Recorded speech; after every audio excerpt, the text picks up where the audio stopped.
দেশ ছেড়ে পালাতে গিয়ে সাবেক তথ্যমন্ত্রী জুনায়েদ আহমেদ পলক জনতার হাতে হযরত শাহজালাল আন্তর্জাতিক বিমানবন্দরে আটক হয়েছেন। উল্লেখ্য যে গত সোমবার 5ই আগস্ট প্রধানমন্ত্রী শেখ হাসিনার পদত্যাগের মাধ্যমে কিন্তু আওয়ামী লীগ সরকারের পতন হয়। শেখ হাসিনার পদত্যাগের পরেই কিন্তু আওয়ামী লীগের সকল এমপি এবং মন্ত্রী গা ঢাকা দিয়েছে।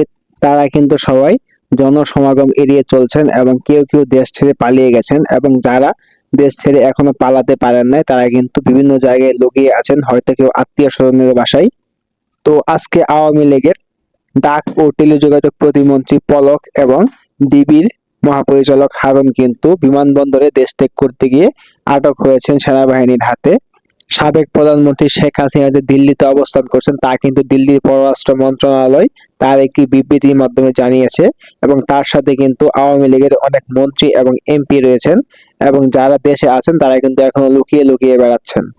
উল্লেখ্য যে গত মাস থেকে শুরু হওয়া বৈষম্য বিরোধী আন্দোলনের প্রেক্ষিতে কিন্তু আওয়ামী লীগ সরকারের পতন ঘটেছে।